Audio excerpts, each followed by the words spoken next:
We have a really fascinating mission for you today. We are unpacking a theological text that digs right into the hidden motives behind our everyday actions. Yeah, it's an excerpt from the March 3rd edition of a daily devotional called Rhapsody of Realities by Pastor Chris.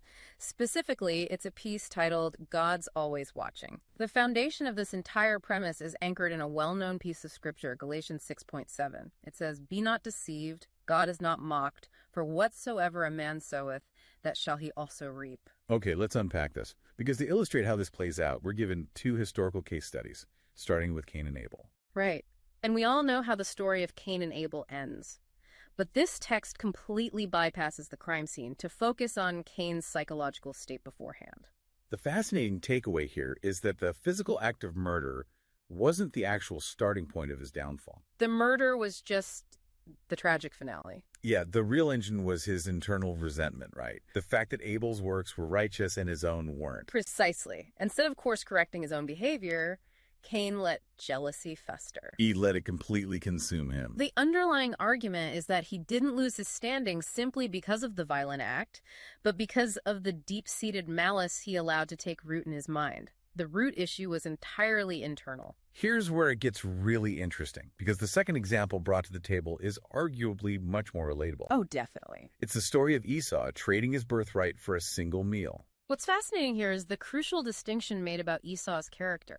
The text describes Esau as being profane. Now, in everyday English, we usually think of that as swearing. Right, but in this context, profane means completely lacking reverence for anything sacred or spiritual.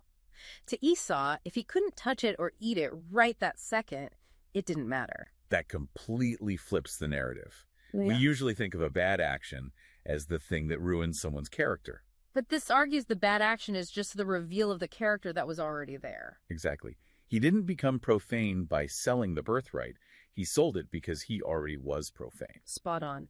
Because he viewed his divine inheritance as completely intangible, he treated it casually. He was willing to toss away a massive spiritual legacy for immediate physical gratification. It's the ultimate example of sacrificing your long-term goals for instant gratification. Right. It's like draining your entire retirement fund just to buy a really good plate of nachos today. That is exactly it. And the fallout of that short-sightedness is severe.